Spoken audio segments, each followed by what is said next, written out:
When we think about this moment, things can seem sort of grim, but part of being heart-centered is remembering to look for emerging possibilities and that are consistent with our core values. And we had a really good session about core values, and some of those of compassion, empathy, and a spirit of generosity.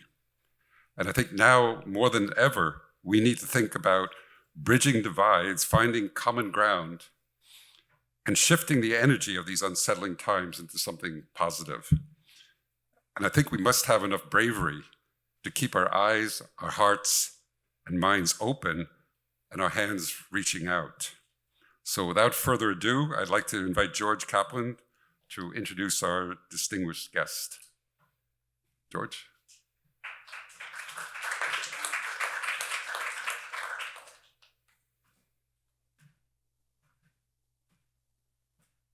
Well, it's so great to look out here and see all of you, new friends, old friends, coming together for a common purpose. It's really wonderful. The other interesting and great honor for me is to, now I have to tell you that my house is 15 minutes from John's office. Have we ever sat in the same room together until today? No.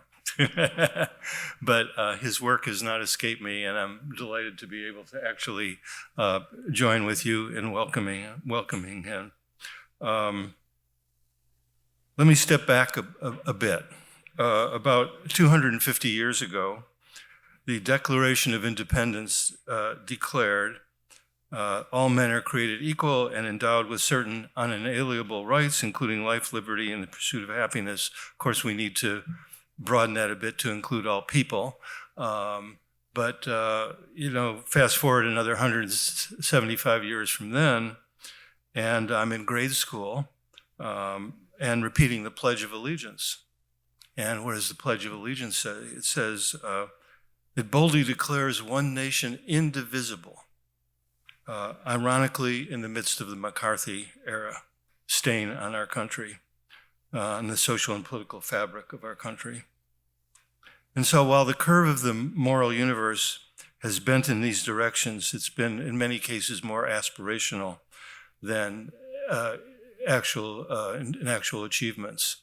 But I think we can all agree that much remains to be done, and that there are now currents in our society that are blocking our voyage. Blocking is an understatement toward equity and unity.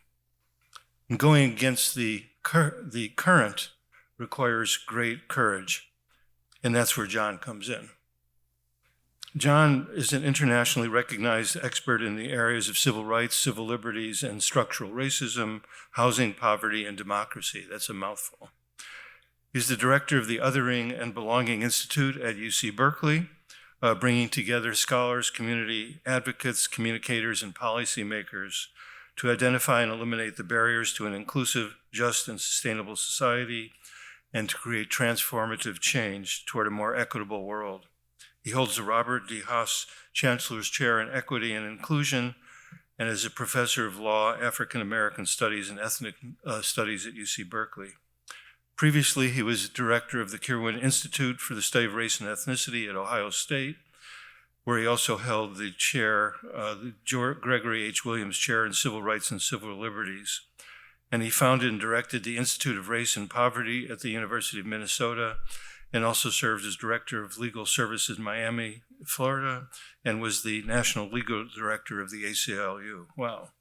Where he was instrumental in developing educational adequacy theory and the development of an opportunity-based model that connects affordable housing to education, health care, and employment. He's well known for his work developing the frameworks of targeted universalism and othering and belonging to effect equity-based intervention. I would urge you, if you're not familiar with the Othering and Belonging Institute, to take a look at the website. It's belongingberkeley.edu.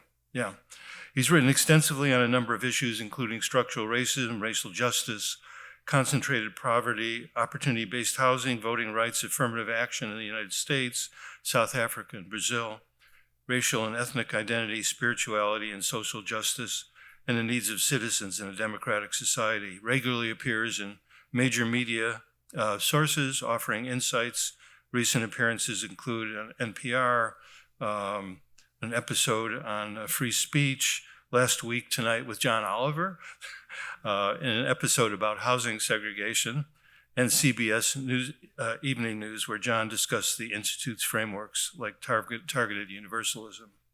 Gives frequent keynote talks at a range of institutions, including the Chan Zuckerberg Initiative, Washington State University, Office of Minnesota Attorney General, Nonprofit Quarterly, Project Democracy, and a small organization called the Gates Foundation.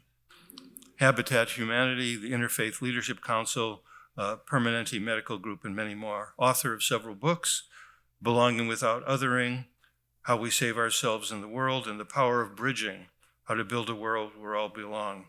Again, the Othering and Belonging Institute is belonging.berkeley.edu. Take a look. I'm sure I'm sure you all look forward to hearing John's thoughts on how we can move forward during these challenging times. And with that, I'll turn it to John.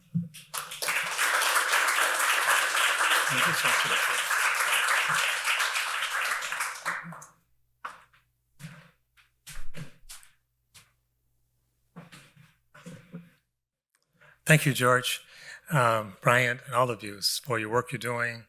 I feel like a lot of Diana, old friends and new friends. And I think us working together is the reason for hope, one of the reasons for hope, and will usher in some interesting change. And I'm excited to see what it's going to be. So I'm going to be sharing with you some thoughts around belonging and bridging. And then I look forward to a panel discussion and a discussion with you following that. So belonging is it's actually a word that's taken off. We mapped the word 10, 15 years ago. There's almost no mention of it except in limited journals. Now it's everywhere. What is it about? It's about building a bigger we. It's about realizing that everyone is connected. It's about realizing that we are not just connected to each other, but we're also connected to the planet. And out of that effort and that process, we build the possibility of a healthy, flourishing community. So the opposite of, almost, not quite, almost the opposite of othering is, of belonging is othering. And othering takes on many different forms. And again, it's sort of a wonky word, but you've heard it. And sometimes you've heard it in particularities like racism, sexism, xenophobia. These are particular expressions of othering. But the way we other, first of all, is sociological. And we're clever animals. So we invent thousands of ways to other. How tall you are, how short you are, how old you are, how big your lips are. All of you have heard of the genocide in Rwanda. What most people don't realize is that the people living there for hundreds and hundreds of years, the same race, same ethnicity, same religion, same language. So what's the beef? What are they fighting over? A little bit complex, but one of the issues was, how many cows do you have? So that became the dividing line as to whether or not you were othered or not. And when groups are othered, we deny their humanity. We deny that they belong. We deny that they should receive dignity and respect. And at the extreme, we commit genocide. So these expressions of othering are multifaceted. And once we tell the story, once we create this sense of other, it seems real, it seems natural, it seems inevitable. And it's not. It's constantly shifting and constantly migrating. So, and this problem of othering, which we recognize in the United States, is actually a global problem, and it's spreading. So the liberal response to othering oftentimes is what I call saming. Jews are just like Muslims, are just like Christians, are just like atheists. Really? Gay people are just like straight people? It's a lazy way of saying, we can get along because we're all the same. What if we're not all the same? What if we're different? Can we still get along? So we're not saying you belong because you're like me. There's a story about James Baldwin. He was finally recognized for the great and ingenious writer that he was.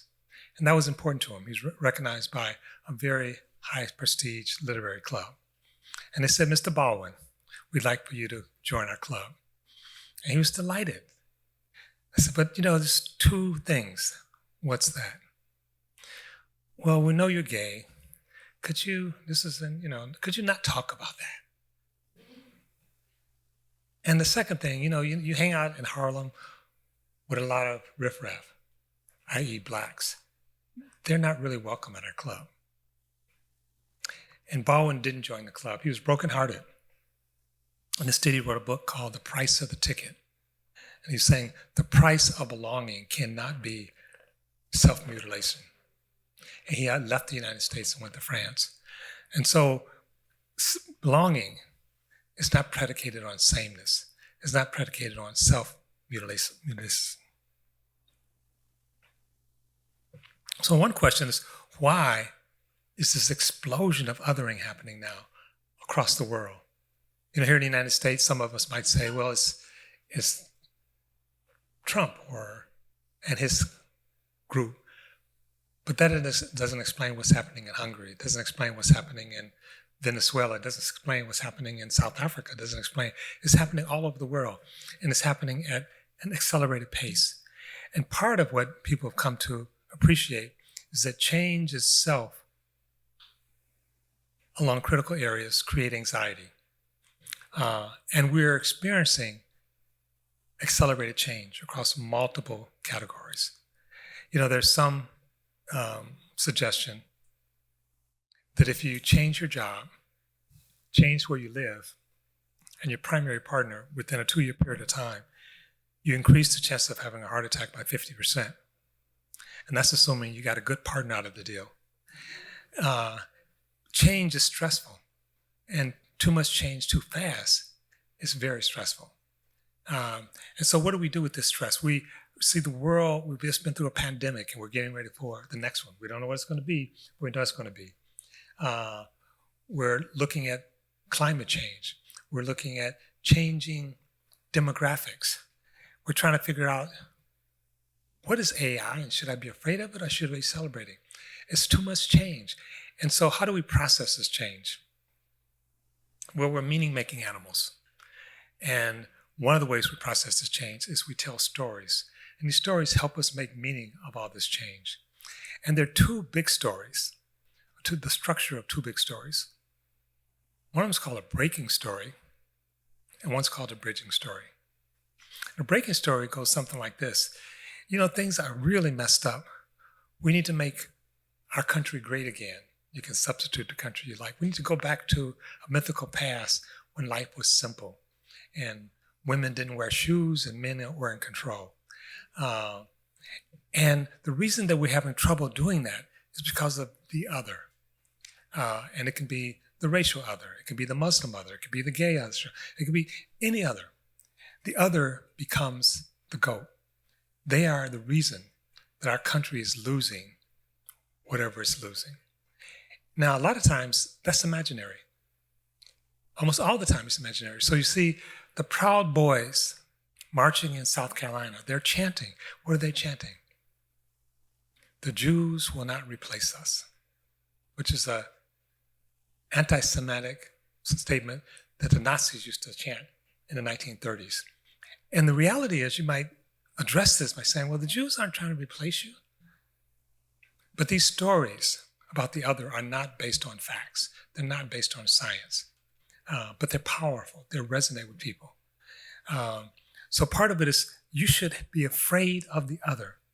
The other is coming for your life, for your women, quote unquote, for your jobs, for your culture, for your religion. And so then we have the cabin in the other. That's called a breaking story. And breaking stories dominate. And they trade on fear. The other story is a bridging story, which says, yes, life is changing.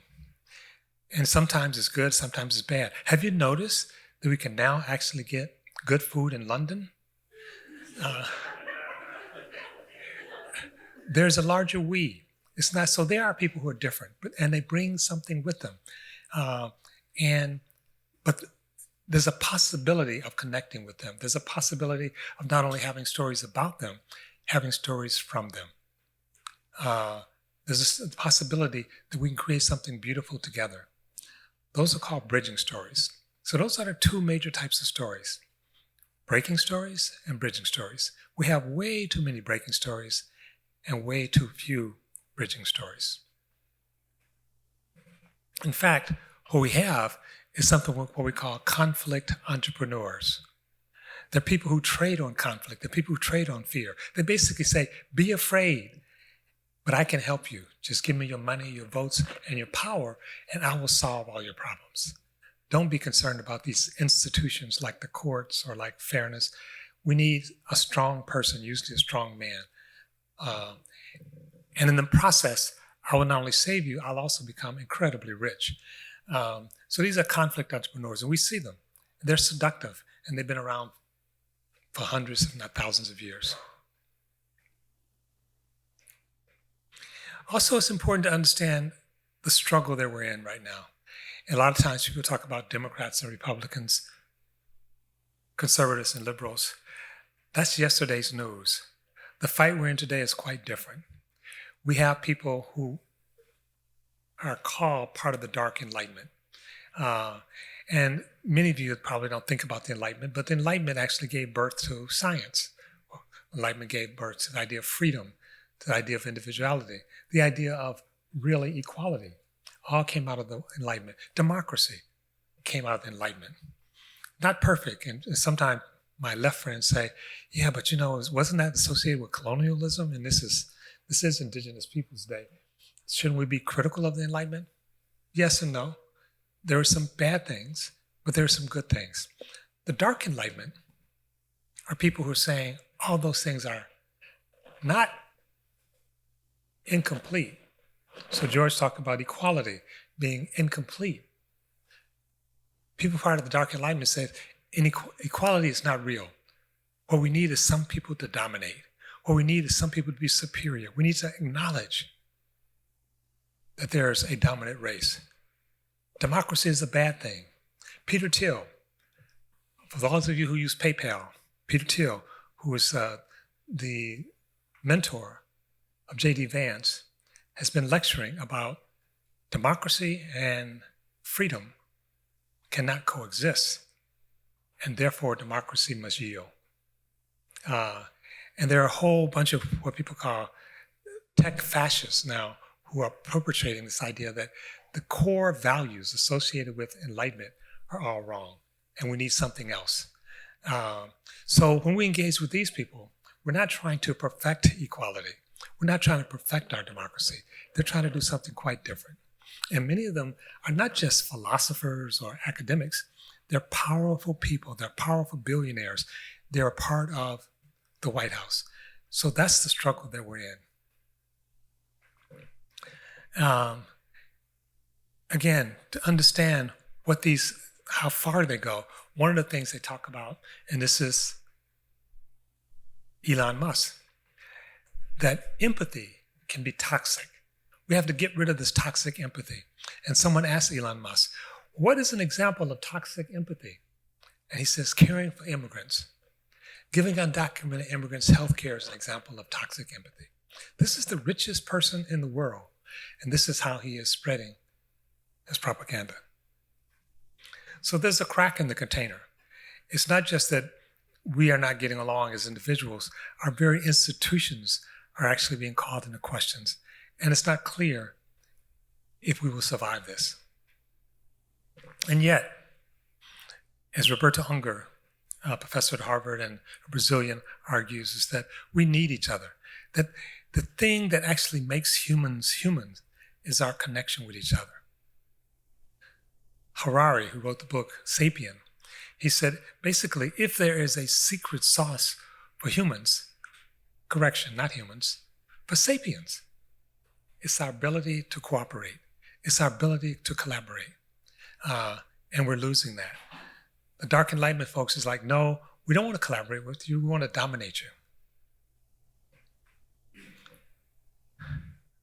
Now, I'm the director of the Othering and Belonging Institute. So some people think of belonging in the same way they think of inclusion. But belonging means something more profound than inclusion. Inclusion is when you're invited to be a guest in someone else's thing, their school, their neighborhood, their community, their nation, but on your terms. So I say sometimes that I'm gonna give a party and all of you are invited. George, you're certainly invited. But you know, I'm getting up in age and my party will end at 8:30. And I grew up in Detroit. So there's gonna be a lot of Motown. And I'm vegetarian, so no meat. And you might feel like, I don't know if I want to go to that party. That's a bad party. It's my party. It's my party. You come, but then you have to leave at 8:30. What if it's our party? Then what's the music? Who's the guest? How do we arrange the furniture? That's a very different question. Belonging is when it's our party, not my party and you're a guest. Belonging is when you co-create the very conditions of the party. And too often we think of institutions and structures where we invite people in, like with James Baldwin, on our terms. There are different ways of knowing. There's my knowing something, my feeling something. What am I feeling this morning? There's an assumption that there's some reality out there outside of me. We call it objective reality. This building is going to be here whether I think about it or not. But then there's a third way of thinking about reality, which is intersubjective. How do we collectively come together and make meaning of things, which in some ways is the most important process we engage in. We may all agree that something happened on January 6th. Something did happen. But was it a patriotic parade where people were celebrating America, or was it insurrection? On that, we don't have agreement. We can't come together on that. So part of the process of creating belonging, of bridging, is engaging in collective sense-making, intersubjectivity. Now, I've hinted at this a lot, so now I'm going to talk about it. Storytelling. Stories are important. Is this a breaking moment or a bridging moment? It depends. Who's telling the story? And when you look at the story, who's telling the story becomes important. Who's the villain and the protagonist of the story? And who's the audience? It matters a lot. I talk about when my daughter was young and we were looking at this movie. And it was a bad horror movie. I don't remember the name of it. But it was this young blonde girl, she was maybe 15, and the monster was coming up out of the basement, and the monster was about to open the door. And the young girl is walking right past the door, and my daughter is cringing. And I said, don't worry, nothing's going to happen to that girl. And the doorbell rings. And it's a Hispanic pizza deliverer. And the young girl says, I have to go up and get the money. She goes upstairs, the monster comes out, and he consumes the pizza guy and leaves. And then the girl comes down, it's like, what happened to my pizza? And my daughter says, so you've seen this movie before? I said, many times, right? So it used to be, when people were telling stories, and Black people were in the story, they were just fodder for the monster. They never made it to the end of the movie.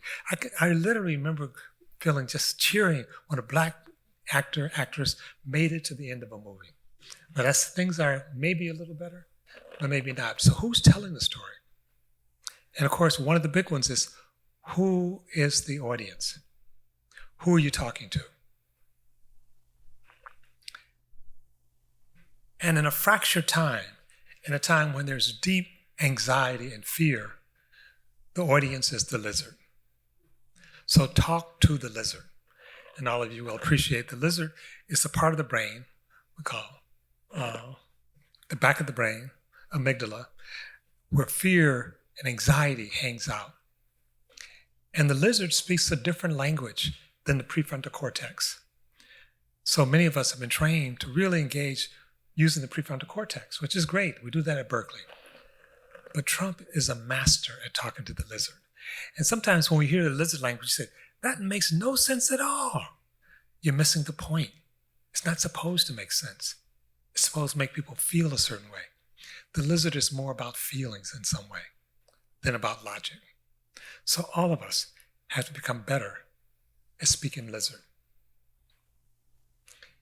And one thing you can do to speak lizard is talk to the heart. How does something feel? You can have wrong thoughts, but can you have wrong feelings? So when you engage with some, the heart of bridging is engaging at the empathetic level. How does someone feel? Sharing their feelings and sharing your own. And this Jamaican philosopher Bob Marley reminds us that every person thinks their story is the heaviest. I know about the burden of African Americans.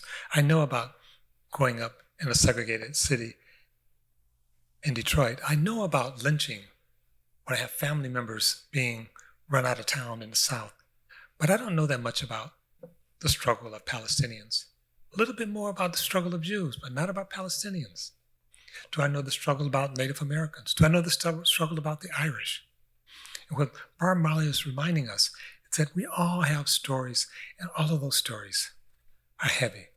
And sometimes when we even pretend to acknowledge it, it's like, say, yeah, I believe you have a story, but it's not as heavy as mine. I mean, my story is really bad. That's the wrong approach. How do we really listen to each other's stories? How do we validate? And it's not saying I'm rejecting my story. It's not saying your story is right and mine is wrong. It's saying this is how you feel. This is how you make sense of the world. That's the heart of bridging. Now, I have only a few more minutes, so I want to just touch on things. I wrote a book called The Power of Bridging.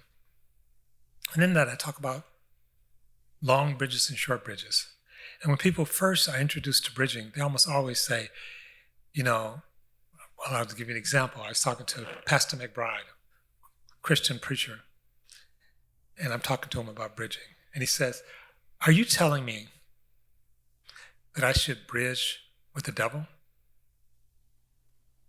I said, well, that probably would be a long bridge. So let's not start there. Let's start with something a little closer to home. So a short bridge is where you share maybe culture, language, food. It doesn't mean you don't have conflict. Conflict is part of life, but you have a great deal of draw on, including other community, to help you reconnect. And bridging is like a muscle that when you use it, you get better at it. So if you haven't gotten off the couch for 6 months and you get inspired to run a marathon, it's probably not wise to go out the next day and run 13 miles. You're going to hurt yourself. Take a walk around the block and then go around the block 3 times. And after you get stronger, then maybe you can run 2 miles. So bridging is the same. So connect with someone, listen to someone. Bridging is about being curious. I want to know how you feel. I want to know your experience. And sometimes we get triggered. So start with something that's doable, and then you'll get stronger and better at it. There's a South African word, a Zulu word called sawubona, and it's interpreted to mean, I see you. It's also interpreted to mean, the divine in me sees the divine in you. That's bridging. To really see the divine in each other is the whole deal. Almost. And I say almost because we have structures that are suffering. We have structures that are breaking. And so we have to pay attention to what structures do to break in others, as well as what we do at the personal level. This is a quick throwaway. I just put this in a couple of days ago, and I was thinking about you. In some ways, you probably haven't been used to being attacked for what you do. This is probably new for many of you. And in fact, you're not being attacked for what you do. You're being attacked for not being loyal to the king. But you're being attacked. And in that, you also realize there's a vulnerability. You need research dollars.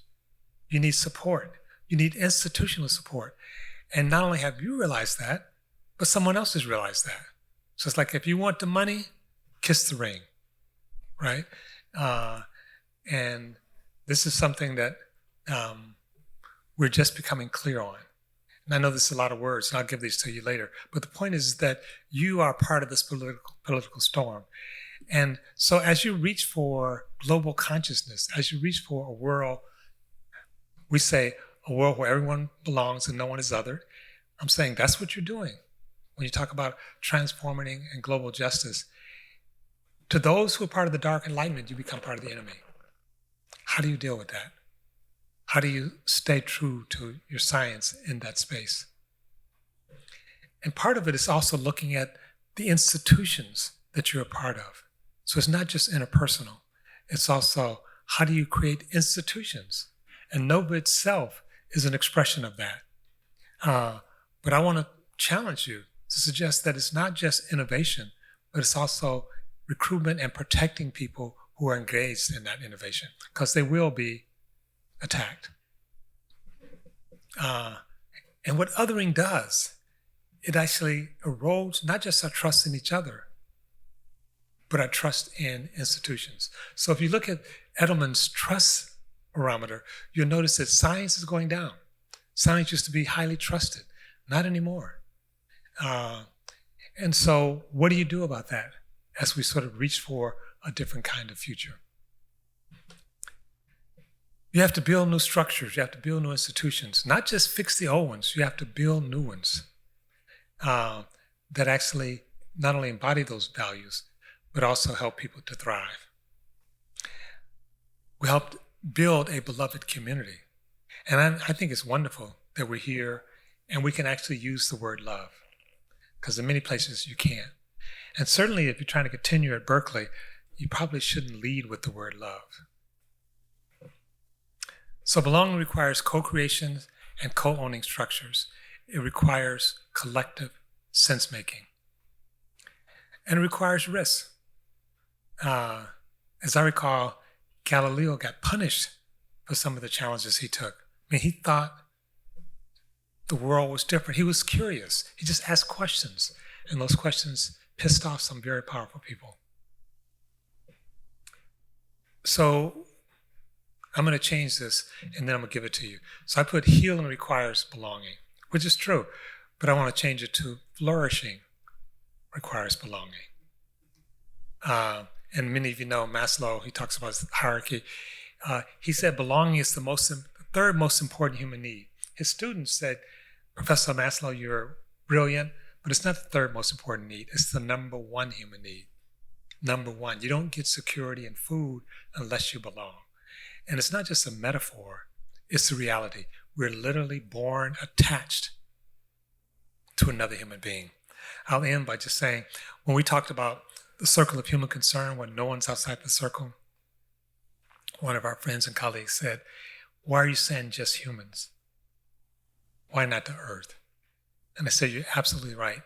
And reminded them and myself that human comes from the word humus, means of the earth. So the very nature of being humans means being of the earth. Thank you.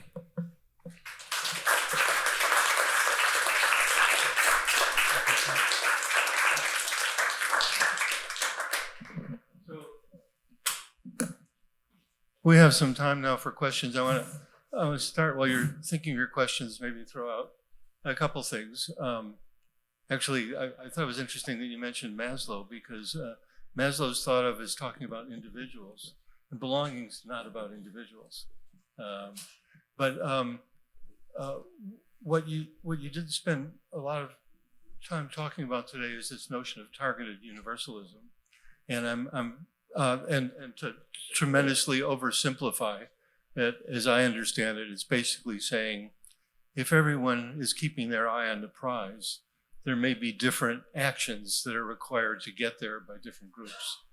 And I'm wondering, first of all, if that's a correct characterization, but secondly, if it's true, if different things are being done for different people, how do we avoid the kind of tribalism that's based on difference and keep that connection to bonding and belonging? It's a great question, and I'm glad I have the rest of the day to answer it. Just very quickly, just to paraphrase what targeted universalism is, because some of you may not know. Targeted universalism says they're universal goals. We have some universal goals, but our strategies are targeted based on how we're situated. So I'll give you a very quick example.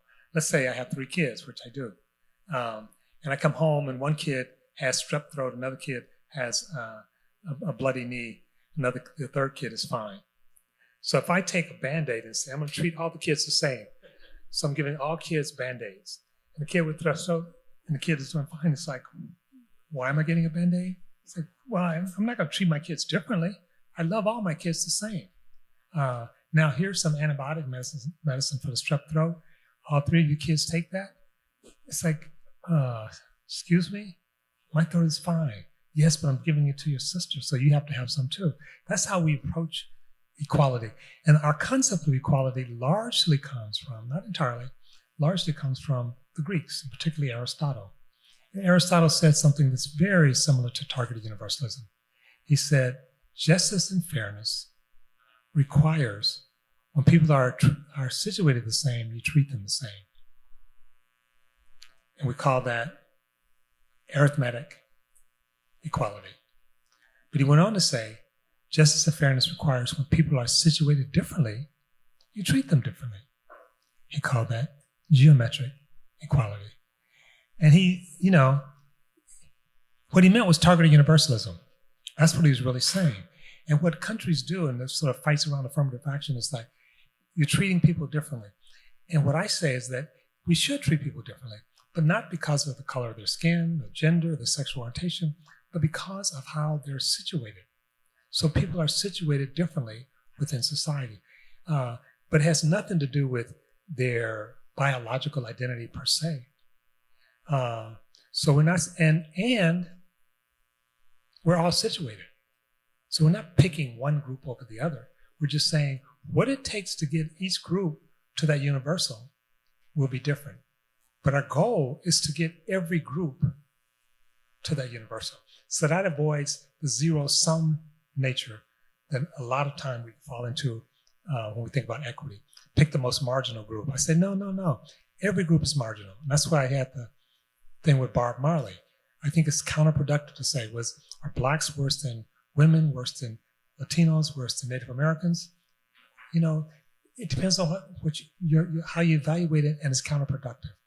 So how do we actually think about moving everyone to that universal? And the last thing I'll say about it, when you move to that frame, and I've written a lot about that, people will quickly get to, yes, but there's not enough stuff to give everybody all they need. And that's true, maybe. But there is enough dignity. So when you actually say your suffering counts, it doesn't mean, therefore, I can actually fix every aspect of your suffering. But it's saying, I'm considering it. It's real. And that's what targeted universalism does. Okay, let's open it up. Let's open it up now to questions from you. Question?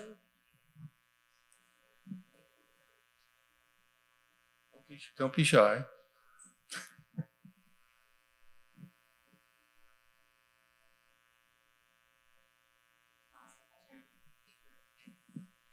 Kate. Hi. Thank you so much for being here. We're so happy to have you.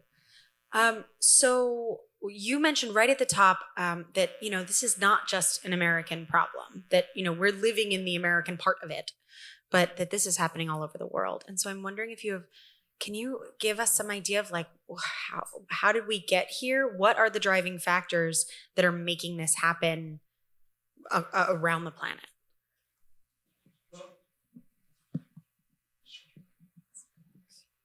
Testing. Is this working? Okay.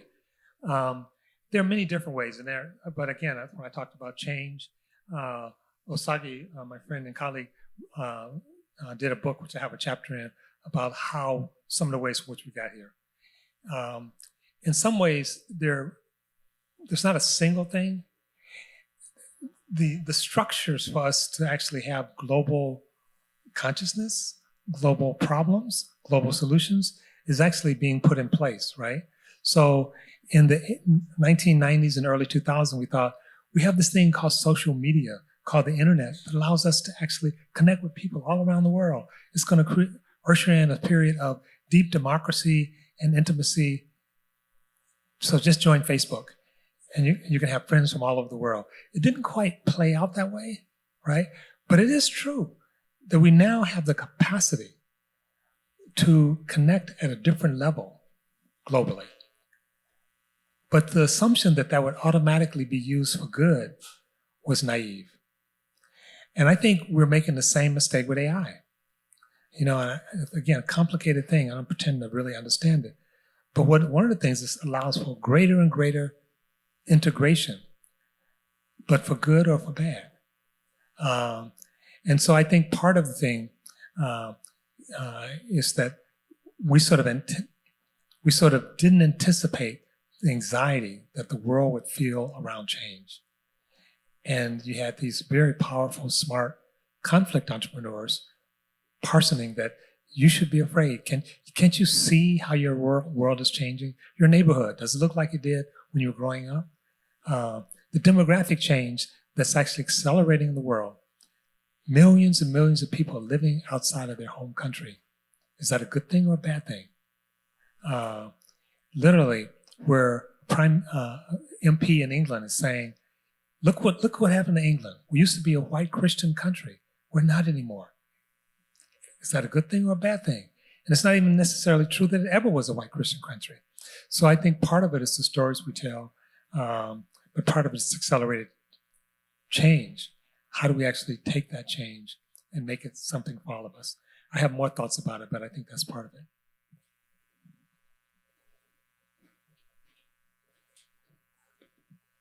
I have to say, I'm having a hard time othering the other side, like people that are, you know, with these ideas and convictions, and then I put them in like those evil humans that I don't want to partake, or like, you know, and dehumanize them in a way because they infuriate me. Like I'm having like a really hard time dealing with my othering of the other side and how to.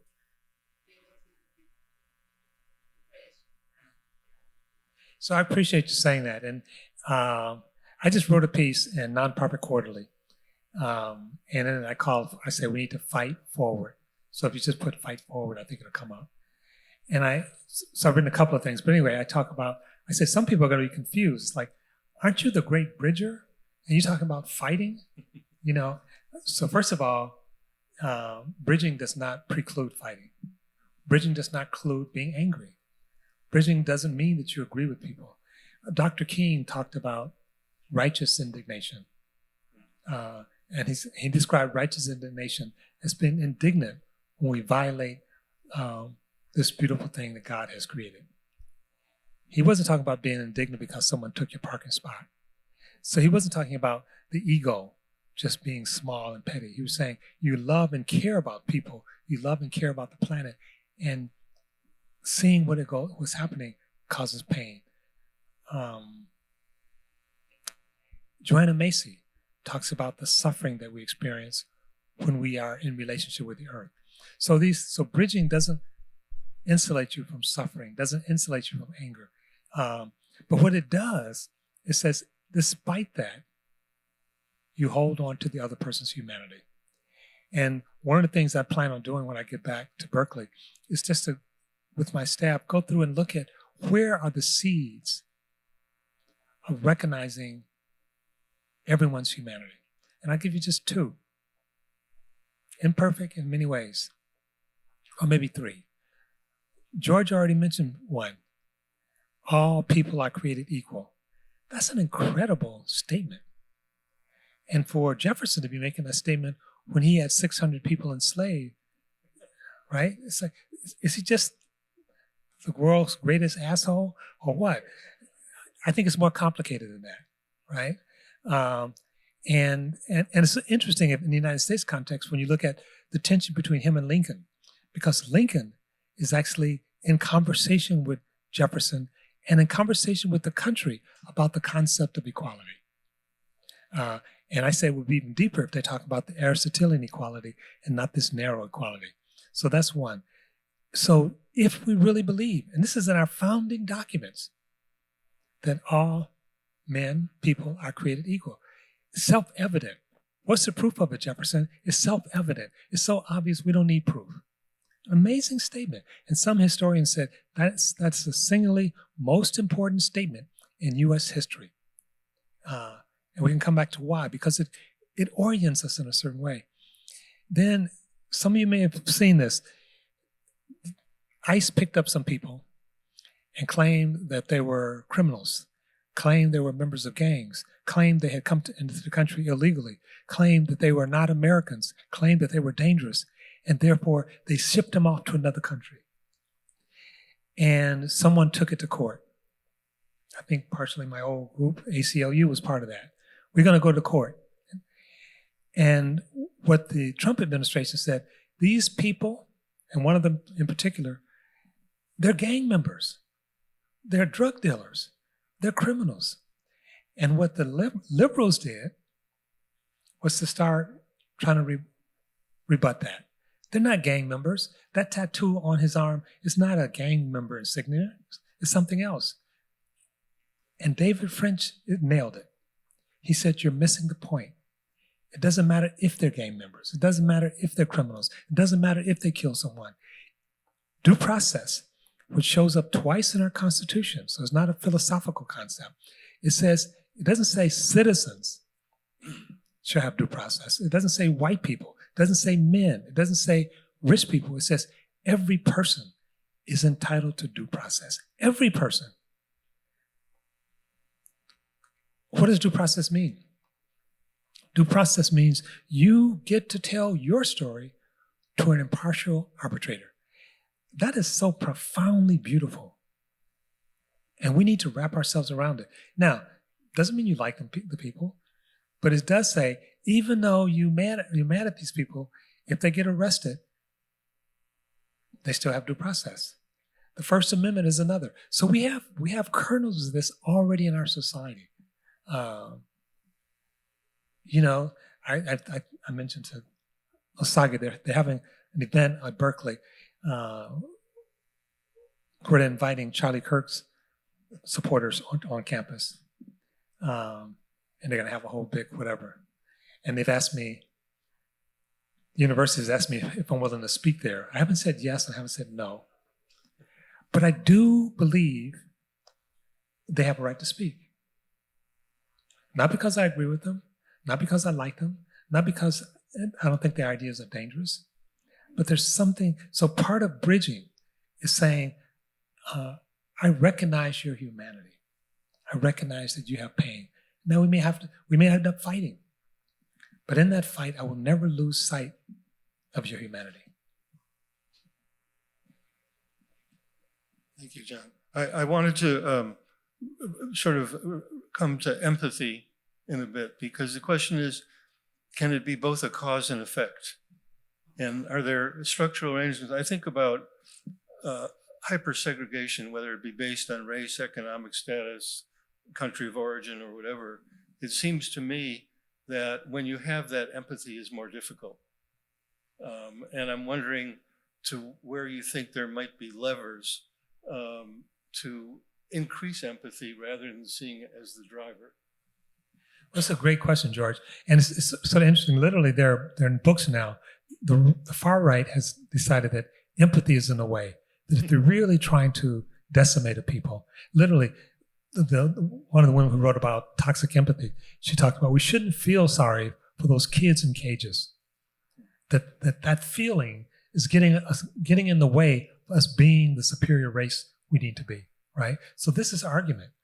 So she's taking the counter of what you're saying. It's like, how do we get rid of empathy? And yes, there are things we can do to actually promote empathy, and sometimes it happens naturally. Isabel Wilkins wrote a book called Cass, and I know her. I interviewed her a year or so ago for her book. In her book, she talks about, some of you may not know her, she's probably 5 feet tall, maybe 5'1", African-American woman, fairly slight, and very liberal. She wouldn't say that, but she is. And so she's having a leak in her house outside of Washington, D.C. She calls a plumber. The guy who shows up is like 6'4", big, mega guy. And he's not interested in the leak. There's tension between them that you can cut with a knife. And she's getting also frustrated because there's still the water on the floor. Literally, he's not interested in the water on the floor. And she's not feeling completely safe. And she said, for some reason, and she doesn't know why, but you probably do. She turns to the guy and she says, how's your mother doing? And she watched this guy tear up. And he says, my mom died 2 years ago. And she said, so did mine. And then they're both tearing up.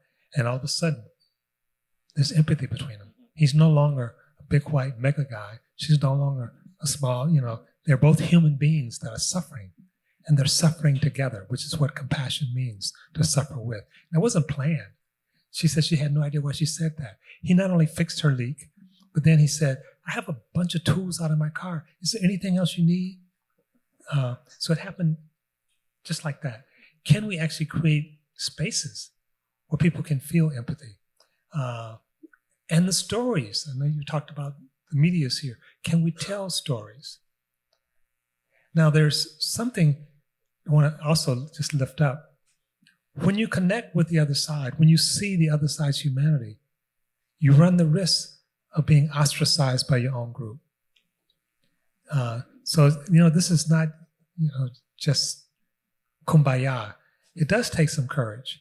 And one other thing I want to just list while I have the floor, I wrote a chapter in one of my books called Lessons from Suffering. So I want to encourage us not to push suffering away, not to wallow in it, not to get stuck in it. This little saying, when you find yourself going through hell, remember to keep going. Don't stop, right? But suffering is not bad in and of itself. So even as we celebrate and acknowledge our joy, we need to also acknowledge our suffering. And we've done it, right? And there are all these really wonderful examples. One of my favorite examples is Nelson Mandela. And some of you, I won't go through the whole story because it's in his writings. I had the opportunity to spend time with Nelson Mandela in his house having dinner. And it was real. Feeling him was real. But when he was in prison and head of the ANC, there was riots throughout South Africa because the Afrikaner, which is the more conservative white South Africans, which was changing schools so that the school instruction would be in Afrikaner, not in English. English were the more liberal.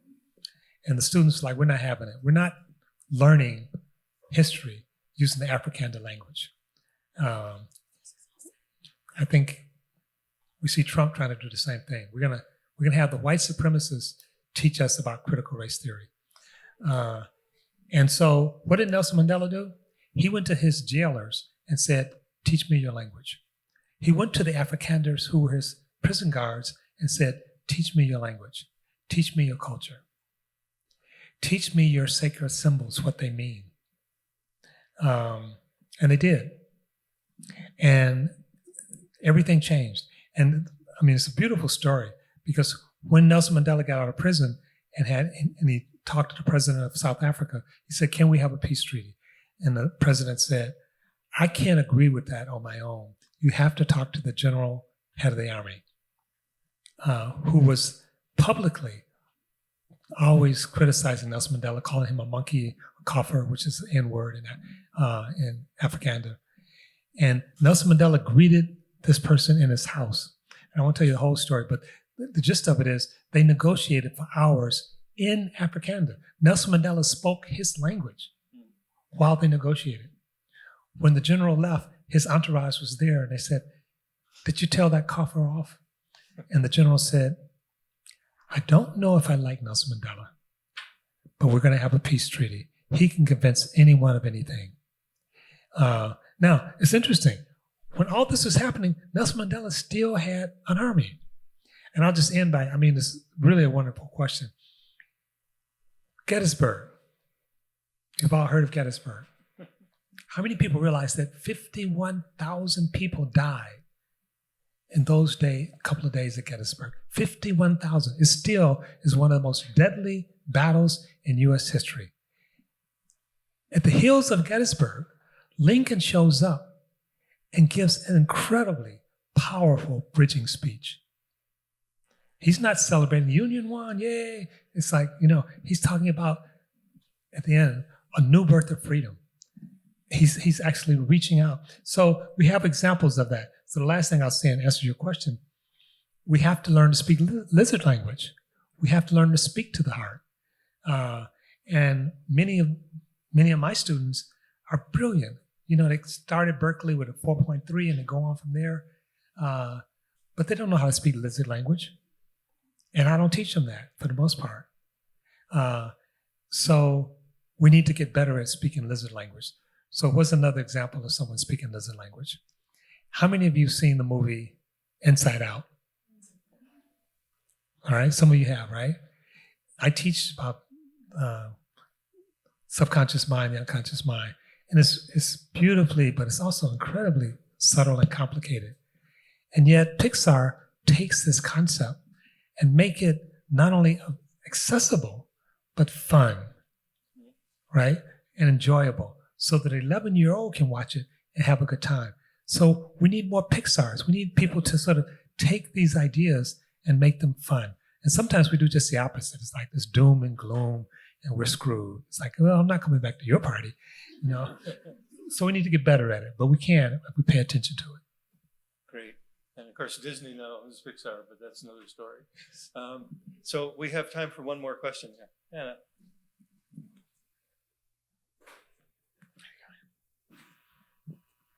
Well, thank you so much. So it seems like one type of lizard language is talking about love. And you made an interesting comment about, like, if you want to get tenure at Berkeley, you should start with the word love. And I just wondered if you could say more about that and, like, these norms within academia and science and the research community, and how we can shift those, and what are the barriers to being able to talk about love in the academy. So again, one of the reasons I think why what you're doing here is so important is that you're trailblazers.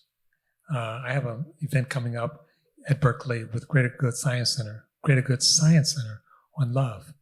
I'm tenured. I have a chair. I can talk about love because I'm not going to get fired. But I would, if I'm mentoring a young junior faculty member that doesn't have tenure, I don't know what I would say about starting with a paper on love, starting with a practice on love. I remember being in school back in the Stone Ages, and literally the professor would say, excuse me, I don't want to know what you feel, I want to know what you think. They're Cartesian all the way through. I'm not interested in your feelings. I want to know what you think. Now, it's changed a little bit, but not enough. And I think part of the thing is that for those of us who are in a safer position, how do we help create the path for that? How do we help students with that? How do we help young faculty with that? How do we make it real? And one of the reasons I use Lincoln, he's written some incredibly beautiful speeches about caring and loving. This is the commander-in-chief in the worst war in the U.S. history. So when I say it, people think, well, yeah, you're from Berkeley. Of course you think that. Did you smoke any grass before you came out? So to sort of talk about, and we need to celebrate it, right? I was in India recently, and you see statues of Gandhi everywhere. And remembering, again, we're in dark times, but so was he. He was fighting the most powerful empire in the history of the world. and he insisted upon doing it with love. So we have to lift these up so it's not just sort of a counterculture idea by the radical left. And I would even say find people who are the other. Arthur Brooks, some of you may know Arthur Brooks. He was head of the American Enterprise Institute, which is one of the largest right-wing institutes in the country. He wrote a book called Love Your Enemy. And he teaches at Harvard. And he's a friend of mine. And people can't quite make sense of how can you and Arthur be friends? You know, your views on politics are so different. And I say yes and no.